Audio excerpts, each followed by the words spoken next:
Hello, and thank you for joining us on this week's episode of Raising OKC Kids. Today, we're talking about health at home and how we can get care for our kids when it's difficult for us to get out the door. Grace Mitchell is here with us. She's a CPNP and founder of Saving Grace Pediatrics. She's here to talk to us today. I'm so excited to jump in. Thank you for being here, Grace. Hi, thank you so much for having me. I feel so honored to be here. I know that this magazine has been such a great resource for families in the metro. So excited to get talking. Yes, thank you. And likewise, what a great resource for families in Oklahoma City. So I'll start with some introductions in case anyone is unfamiliar. Grace is a native of Oklahoma City and studied at OU for her undergraduate degree. She continued her education at the University of South Alabama, where she became a certified pediatric nurse practitioner specializing in primary care. She also worked as a registered nurse in the emergency department at OU Children's Hospital. Grace is very passionate about treating and educating pediatric patients while working together with their parents. She and her husband Jake have two sons and love serving this community, and that is very clear. So, Grace, I'd love to start out by asking you, when did you first notice the need for healthcare visits inside the home rather than what we do traditionally, load up our whole gang of kids and visit the doctor at their first available appointment because inevitably it's always an emergency?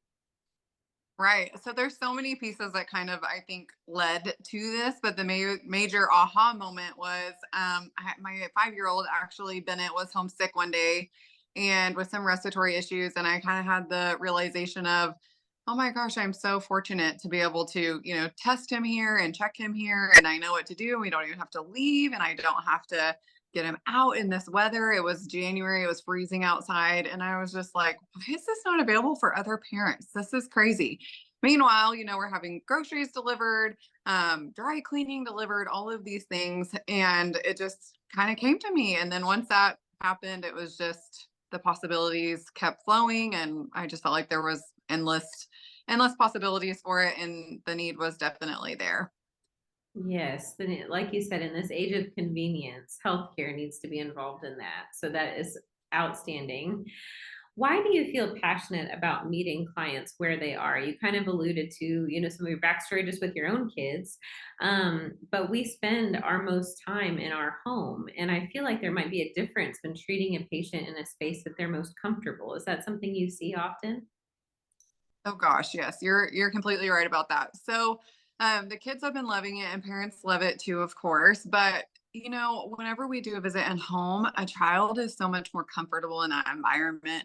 They act more authentic to who they are. Parents enjoy seeing their child, express themselves and talk with their provider, because a lot of times they go into the doctor's office and they're just so shut down, and parents are like, "Oh, come on, talk to them, tell them, what's going on?" And the kids are like, "No, it's okay. I'm scared. Bright lights. This is so stark and masks and all the things." And so we have been seeing kids just open up and flourish. Parents give us feedback all the time that, oh my gosh, that's the most comfortable that they've been in a long time.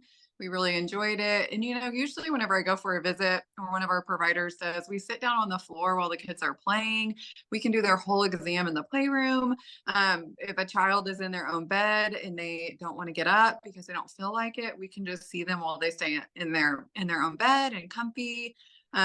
So there's a ton of benefit to it. And also, obviously the convenience factor and just everybody feeling comfortable. It allows us to get to know our patients a lot easier too, and a lot quicker. I feel like the relationships that we've built have happened just like in a week's time, as opposed to sometimes you can see a patient in clinic for years and you are just kind of cracking back that shell. And then when we meet them in their home, I mean, it's 2 visits later and we kind of get who they are. So it's really special. Yes, that is. And with a primary care provider, I can't imagine how invaluable that is because everything is connected to that. Your mental state, your stress levels, maybe you get a little nervous around white coats, whatever it is with kids, so that is nice to be able to peel back those layers a little quicker, especially when you only see them for a short amount of time.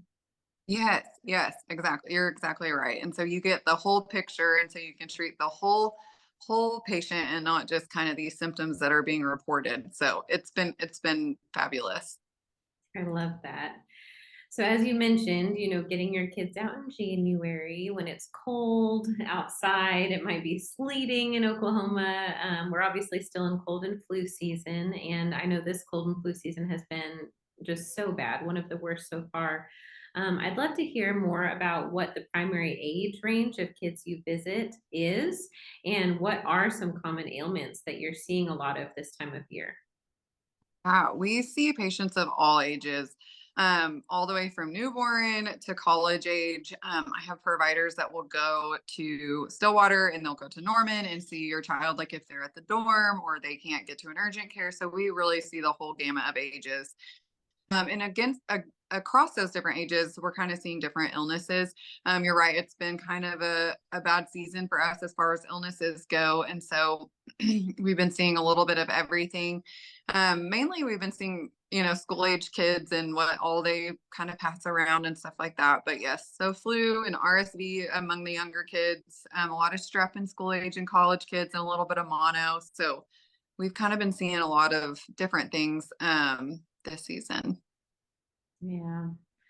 I can't imagine all the things you're seeing right now. It seems like it's just a melting pot of all the sickness catching up from from the past years that we've been through. So, how are you able to accommodate same day appointment requests for emergencies? You mentioned you have staff that travels, but it just seems like, there's so many hours in a day and so many places you need to be. And then what is an example of a time where a family should take their child to the emergency room, maybe rather than waiting for a same day appointment house call? That's a great question. So we do have excellent staff in place because, of course, I'm one woman, but amazingly, I can get a lot done in a day. In a day.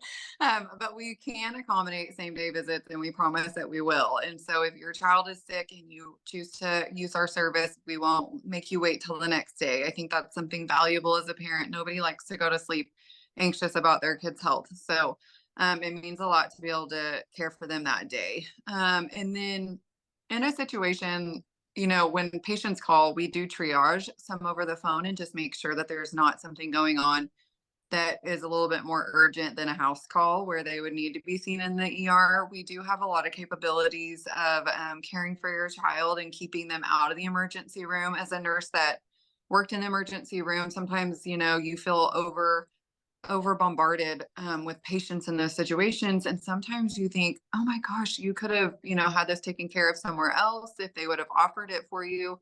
And so it means a lot to me to be able to serve our community in that way too. Something that would need to go to the emergency room would be like a newborn baby with a fever. You have to have a special workup for that. And so they would need to go to the emergency room. So if a parent called and they had like a 1 month old with a fever or something like that, we would just direct them there and kind of tell them what to expect on their way. So there are some situations where yes, we still need our great emergency rooms in our city.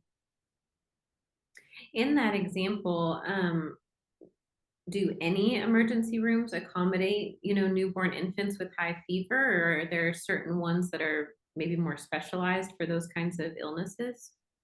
Yeah, so our emergency rooms in the metro should all be able to care for your child in that situation. However, it's best to go somewhere like either children's in the emergency room because they have pediatricians there, and at Baptist in the emergency room, they have pediatricians that can come see your kid. Also, in that situation, your baby would then be admitted to the hospital. So, we want to make sure that we go somewhere where the care would just continue. It'll just make it easier for you as parents and for your child. So, I always recommend trying to either go to children's or to Baptist in the emergency rooms just because they do have pediatric floors. And so, if your child was needing to be admitted, you would be able just to continue your care at that hospital. Right. And the last thing you're wanting to do is tote around a sick baby all across town to a different hospital. So that's good information to know. Exactly. Being that your business is mobile, you mentioned running test labs in your own home. Are you able to run test labs for RSV, flu, strep, COVID, all the gamut of sicknesses? Yeah, so we can run all those labs. So we can do strep and flu, COVID, RSV. They all take 15 minutes, and then we have results. We can also do mono spot tests. And then if you have something that needs to go to an actual lab for like a send off, like we can even run your urine, out of our cars and things like that. But then if we needed to send your urine off for culture or something, we can use a local lab, and then that goes through your insurance. So send off labs and things like that, that can be applied towards your insurance. And so there's really not much we can't do to get all of that taken care of. Awesome. That is so nice and so convenient. Are there any telltale signs of differences between some of these illnesses? It feels like some of the symptoms lately are so similar. It's hard to tell between, RSV, COVID, flu, sometimes strep. But what are some of those differences that you really look for as a care provider to know how to treat your patients? So that is the trickiest part as a parent, right? Like you're in it, your child is sick, you're looking at every single thing and you're wondering, okay, do you have the chills because it's cold in here? Do you have the chills because you have a fever? Is my thermometer working?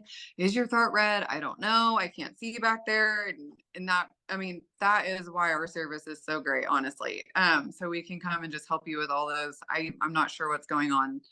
um, some of the viruses have looked a little different this season. I mean, we have had just a different sick season. And so really, with flu, you're going to get that high fever, usually 102, 103. With RSV, it's usually a little bit more towards the toddler, like 4 and under, and they have just very clear, super runny noses, that classic RSV kind of rough cough.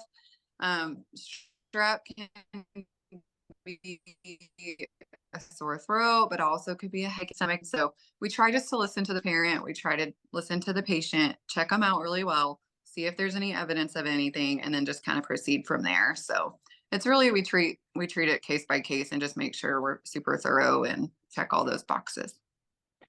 As you were talking, I was thinking, you mentioned like, is it just cold in my house? Is that why my child has the chills? And sometimes, depending on their age or maturity level, it's hard to get a real gamut on that. You start thinking, is it allergies? It could be anything. And so I can imagine that's why it's good to have somebody like you come into your home rather than just going to your care provider in their office and trying to explain best you can what's going on and as a snapshot of your life. Yes, as a pediatric provider, when we do our well child checks in home, I mean, it's pretty amazing what you can learn and how you can help parents. Like, oh, I understand why their head is seeming a little more flat, or I can see why this is causing, some extra stress in this area and things like that. So it's been amazing. I mean, even more so than I think I originally had the idea of, So it's been great. Very good. There is a huge shortage of children's and infant Tylenol and Motrin, which, if you have not been in that scenario, just praise your lucky stars that you haven't had to pay those premiums for needed medication. Even antibiotics like amoxicillin are hard to come by. How are you and your nurses navigating these challenges, and what tips should we as parents know about where to look for these needed medications? Yeah.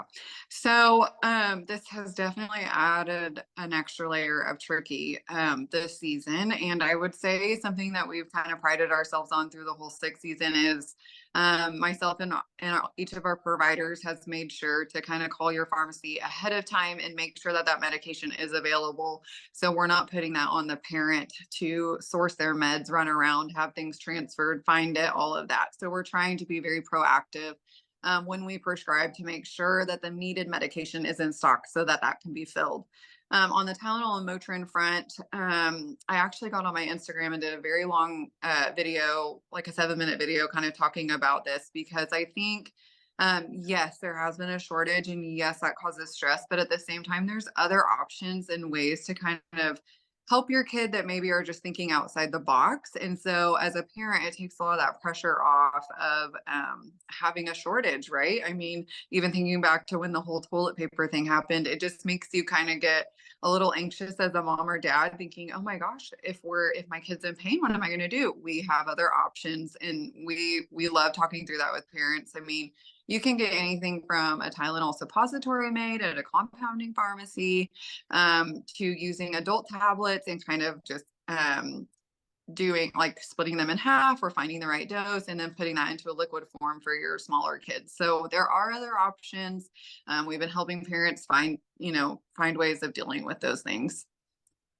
That is so helpful to know. I didn't realize, I actually did not realize, I have littles at home and I did not realize there were other options. We all need to go check out your Instagram and watch that video for some options because inevitably, you need that stuff at 3 in the morning or so, when everywhere's closed. So this is knowledge we need to have at our fingertips for sure. Yeah, and like kids, there's things that happen like a toothache or where they have a headache or maybe growing pains, like outside of being sick, where these medicines are valuable to have in our cabinets. I mean, we use them usually at 2 a.m. too. So having Mhm. ways around it is always good to have in our back pocket. Absolutely. So, with so many sicknesses flying around right now, please give us some tips on the best ways to stay healthy and avoid these germs. I think the main thing is just to remember that our kids are going to get sick and it's okay, right? So that's how we're going to get our immune systems back and up and running and robust again. But the main things is back to the basics. If you can keep your hands washed, that helps eliminate a lot of germs. Remind our kids not to bite their nails or suck their fingers and things like that that our kids are inevitably going to do. And then also sleep. I'm a huge advocate for sleep. So if we're not sleeping and we're not well rested, our immune system isn't able to keep up. And so then we're just going to be kind of running on E. So if we can make sure, if anything, that our kids get a little bit of that extra sleep. So as soon as you start to tell that your child maybe is not feeling well, or why are you moody, or your eyes have that glassed over look, what's happening? Here we go. Immediately try to hit bedtime maybe 15 minutes early. You run a humidifier in the house that helps just keep our sinuses and nose a little bit more moist, and so we're able to not get as sick. But yep, just cleaning and washing and the things that we've been taught to do. Yes, and it's a good reminder to keep all of that up, even preemptively, not just when you start noticing those things. So, thank you for that. Do you offer services outside of sick visits? I was thinking specifically about postpartum care, breastfeeding support, something like that. Yeah, we do. So we offer some membership based packages that's for well child. So we do that. We can do all vaccines in home that get ran through your insurance and can do well child checks, sports physicals, all of that sort of thing. And then we're also part of our 2023 new services launches. We are launching postpartum care in a bigger way. So right now we offer newborn visits where we can come in and help mom and baby kind of acclimate. We can spend unrushed time with mom answering questions that usually come after the fact or when you're home and you're like, oh my gosh, I forgot to ask about this and this. So we come in and we can kind of go over things with you in your home. We can go over safety items in the home for the baby, and then give you just some down and dirty, you got to know these facts about baby kind of things that is less overwhelming than hearing the hundreds of items of advice. So we do offer that now, and then hopefully by February 1st, we'll be launching our full postpartum care, where we can care for moms that bring home baby, and then we actually pay attention to mom and baby as a whole. So we can check on mom's like incisions, her wounds. We can answer any questions that she has about what's happening with her body or changing with her body. And we can also do baby's weight and all of that right there. Lactation, we can help with that. And so this will just be amazing because in the United States, we have one of the highest rates of maternal death for missed or delayed opportunities for treatment. And so I think making sure that there's not that gap, that 6 week gap for moms, that they're able to get care in their home, is just going to be phenomenal. So we're super excited about that. And we think that the community needs it badly. Absolutely. Oh my goodness, that is going to be revolutionary for so many people. I mean, especially you mentioned incision care, because many moms who have had C-sections cannot safely drive, Yeah. let alone with their baby in the car, and when they need that check, they need the check. So that is, Yeah, totally. And when you bring home baby, I mean, there's so many things that are changing with you, with baby, with your hormones. I mean, also postpartum depression is just one of those things that I think gets overlooked too many times. And especially like when you're at a well child for your baby and your pediatrician asks, I think as a mom, it's hard for you to admit, like, maybe I am having baby blues, or maybe I am going through something, because you don't want to look like you're not giving the best care to your child. And of course, that's not what that means, but we put that pressure on ourselves. So I think if a woman could be in her home and have a provider come to care for her and make sure that she's doing okay and answer some questions, I think it will be super helpful.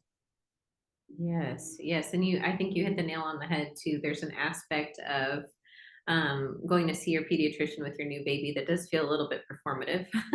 So kind of treating, the mom and baby as a whole, I can see so much value in that. That's the way it always should have been. And so on behalf of our listeners, we appreciate your services.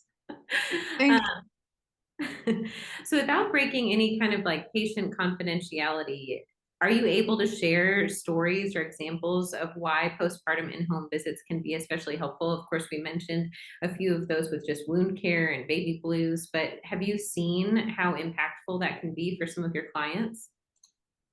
Yeah, so I mean, especially with some of those harder deliveries, which happen a ton, but when you're very, very sore as a new mom, or you have high pain levels, and you don't have a checkup back until 6 weeks, and you're wondering, is this normal, or should I have this checked?